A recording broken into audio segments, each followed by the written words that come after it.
तो नमस्कार साथियों, दोस्तों, जय हिंद दोस्तों। जैसे कि अपने पिछले वाले वीडियो में आपने पढ़ा हाइब्रिडाइजेशन के ऊपर, आज भी कुछ कंपाउंड लेकर आया हूँ जिसके बारे में हम लोग जानेंगे हाइब्रिडाइजेशंस कैसे निकलते हैं और इनका स्ट्रक्चर, मॉलिक्यूलर ऑर्बिटल क्या होता है, ज्योमेट्रिकल ऑर्बिटल क्या होता है और बॉन्ड एंगल क्या होता है।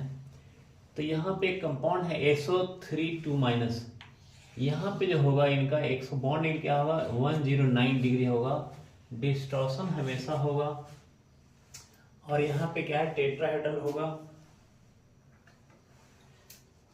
तो टेट्राहेड्रल होगा और डिस्टॉर्शन जो है ऑलवेज यहाँ भी होगा, यहाँ भी इनके H2 में भी वही चीज़ है, OF2 में भी वही होगा, है ना। NH2 माइनस में भी sp3 जो है होगा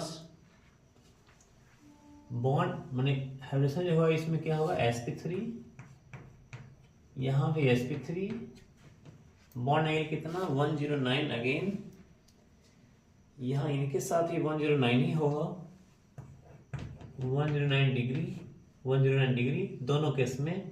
और डिस्टॉर्शन यहाँ भी होगा। ऑर्बिटल ज्योमेट्री जो होगा यहाँ भी टेट्राहेड्रल होगा क्योंकि 4 आ जाते हैं। अच्छा, और मॉलिक्यूलर ज्योमेट्री क्या हो जाएगा, इनके लिए ट्रायंगुलर पिरामिडल होगा, आईने में वेंट होगा। H2O वाले में क्या हो जाएगा वेंट होगा।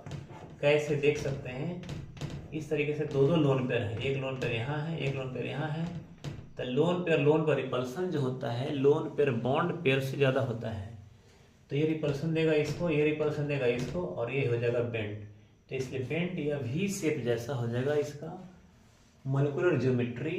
और ऑर्बिटल ज्योमेट्री क्या हो जाएगा टेट्राहेड्रल। इनका भी SO3 का भी टेट्राहेड्रल ज्योमेट्री हो जाएगा ऑर्बिटल ज्योमेट्री, लेकिन मॉलिक्यूलर ऑर्बिटल क्या हो जाएगा ट्रायंगुलर पिरामिडल हो जाएगा, पिरामिड के जैसा। कैसे देखिए N है, यहाँ 3 गो हाइड्रोजन है, 1 2 3, एक लोन पेयर ऊपर है, तो ये लोन पेयर रिपल्सन देता है, इधर से ये भी रिपल्सन देता है। तो ये कैसा होता है ट्रायंगुलर पिरामिडल ज्योमेट्री होता है इसका। तो जैसा आपने देखा 2 एग्जाम्पल को, आज हम देखेंगे हम लोग अगला जो है PF5 और PCl5 का देखेंगे कितना होता है। चश्मा ये चमकता होगा इसलिए इसको जरा हटाते हैं, और दिक्कत क्या है कि बिना चश्मा के दिखता नहीं है, तो आपको चमकता है तो क्या होगा थोड़ा टाइम के लिए ना।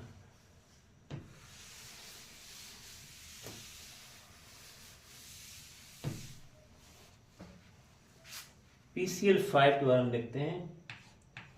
PCl5 सबसे पहले तो देखेंगे इसका हाइब्रिडेशन क्या है, sp है कि sp2 है कि sp3 है। तो P यहाँ लिया हमने, Cl Cl Cl Cl Cl, 5 गो Cl हो गया ये इस तरीके से। अब जरा काउंटिंग कर लेते हैं कितना नंबर ऑफ सिग्मा बॉन्ड है। तो 1 सिग्मा हो गया, दूसरा सिग्मा हो गया, तीसरा सिग्मा हो गया, चौथा सिग्मा, 5वां सिग्मा। तो 5 सिग्मा बॉन्ड है, इसलिए क्या होगा sp3d हो गया। जो हाइब्रिडेशन है सेंट्रल एटम का P का, वो क्या हो गया sp3d, समझ गए। तो अब क्या हो जाएगा यहाँ पर डिस्टॉर्शन क्या होगा, हाँ एक दूसरे से रिपल्सन देगा तो पॉसिबल है, डिस्टॉर्शन भी पॉसिबल है। आगे बात करते हैं कि ट्रायंगुलर बाई पिरामिडल होगा। ये जो है ट्रायंगोनल बाई पिरामिडल होगा।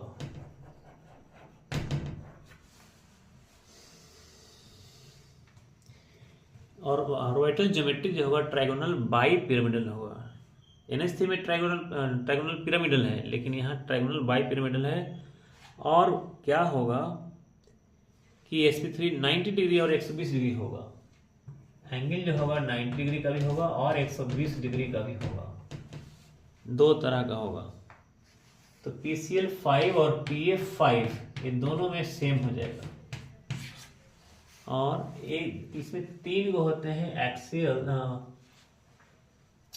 एक इक्विलेटरल होते हैं और एक एक्सियल होते हैं। एक्सियल वाले में 120 डिग्री, इक्विलेटरल वाले में 90 डिग्री होंगे, 2 तरह से होते हैं। और क्या इनका जो नॉन बॉन्डिंग इलेक्ट्रॉन है वो तो 0 है, कोई भी इलेक्ट्रॉन यहाँ P पे बचा हुआ नहीं है, इसलिए लोन पेयर यहाँ पे 0 हो गया। तो जैसा PCl5 वैसा PF5।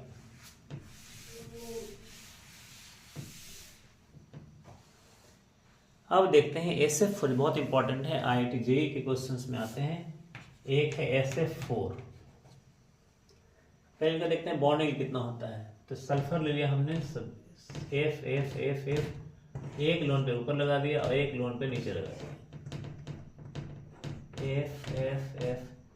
तो टोटल कितना हो गया, total number of hybrid orbital कितना हो गया, 4 तो हो गए सिग्मा बॉन्ड वाले और 2 हो गए लोन पेयर, तो 4 और 2 6 हो गया। तो sp3 और d2 हो जाएगा।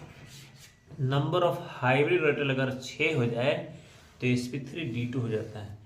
तो इसके जैसा एग्जांपल और भी हो जाएगा, TeCl4 का भी ऐसा ही हो जाएगा, Xenon O2F2 का भी ऐसा ही हो जाएगा। एक क्वेश्चन आया हुआ है, Xenon O2F2 का भी ऐसा ही स्ट्रक्चर हो जाएगा, sp3d2 हो जाएगा।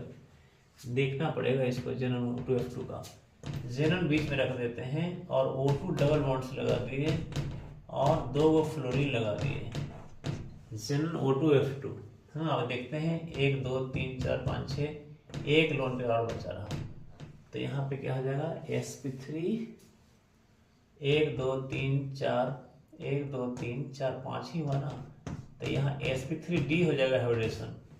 Xenon O2F2 में sp3d हो जाएगा जी, sp3d2 नहीं होगा, यहाँ sp3d होगा। कैसे, एक सिग्मा एक पाई वन काउंट नहीं करते, पाई वन काउंट नहीं करते, सिग्मा सिग्मा 4 को ऐसे हुआ एक लोन पे, तो sp3d हुआ यहाँ हाइब्रिडेशन। अगर देखा जाए तो ये क्वेश्चन आया हुआ है एग्जाम में, IIT के एग्जाम में आया हुआ है। एक क्वेश्चन है यहाँ पे sp3d2 हो जाएगा, यहाँ जो है sp3d2 हो जाएगा। कैसे, क्योंकि लेकिन लोन पर तो यहाँ एक ही है भाई, तो sp3d होना चाहिए और सीसा होना चाहिए स्ट्रक्चर। सल्फर 1 2 3, एक लोन पर यहाँ, एक लोन पर यहाँ, तो 4 हो गया। तो 8 तो होता नहीं, गलती हो गया जी, ये तो होगा ही नहीं। तो यहाँ d2 नहीं होगा, ओनली d होगा। भाई मिस्टेक लिखा हुआ है, यहाँ sp3d होगा ना कि। तो दोनों ही केस में एक होगा sp3 ये Xenon O2F2 और SF4, इसमें क्या हो जाएगा, क्योंकि सल्फर के पास 6 इलेक्ट्रॉन होते हैं ना, 1 electron 2 electron 3 electron 4 electron 5 6 valence electron होते हैं। तो 4 को तो F से लग गया और एक लोन बचा रह गया, तो sp3d हो जाएगा इसका हाइब्रिडेशन। और अगर देखा जाए तो सीसो जैसा स्ट्रक्चर होगा, इसका सीसो होगा स्ट्रक्चर।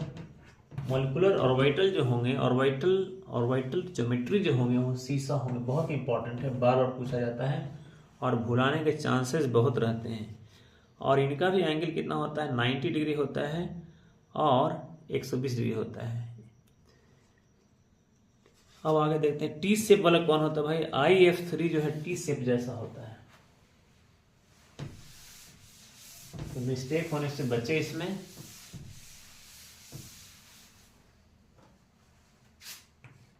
IF3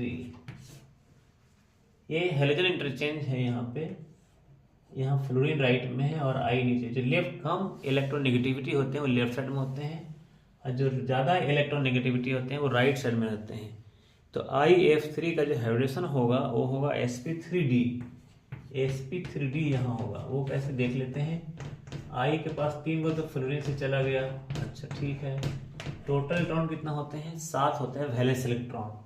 तो एक लोन पेयर, हाँ 3 2 5 फिर एक और लोन पेयर, तो 2 लोन पेयर हो गया, काउंटिंग हो गया, तो 2 हो गया, 3 4 5, यहाँ भी sp3d ही हो गया। एक लोन पेयर को एक जैसा ट्रीट करते हैं, तो 1 हुआ 2 हुआ, लोन पेयर को हम काउंटिंग करते हैं, तो 3 सिग्मा 4 5, तो total number of hybrid orbital कितना हो गया, 5 हो गया। तो इसलिए sp3d हो गया। तो यहाँ भी हाइब्रिडेशन IF3 के लिए sp3 हो जाएगा। बॉन्ड एंगल जो होंगे इनके 90 डिग्री होंगे, 90 डिग्री होगा बॉन्ड एंगल। 3 क्वेश्चन हो गया यहाँ पे। अब और देखना यहाँ पे कि डिस्टॉर्शन होगा तो कभी डिस्टॉर्शन नहीं होगा। ज्योमेट्री कैसा होगा इसका, मॉलिक्यूलर ज्योमेट्री लीनियर होगा और ऑर्बिटल ज्योमेट्री कैसा होगा, ट्रायंगुलर बाई पिरामिडल होगा, ये बात है। तो इस तरीके से आपने बहुत सारे एग्जाम्पल देखे जिसमें अलग अलग। तो अब मैं समझता हूँ कि आपको हाइब्रिडेशंस अच्छे से आ गया होगा। और बने रहिए वीडियो में, आगे देखते रहिए और सब्सक्राइब करके रखिए ताकि जब जब मैं वीडियो डालूँ तो आपको वो इन्फॉर्मेशन मिल जाए और उसका लाभ आप ले सकें। जय हिंद दोस्तों।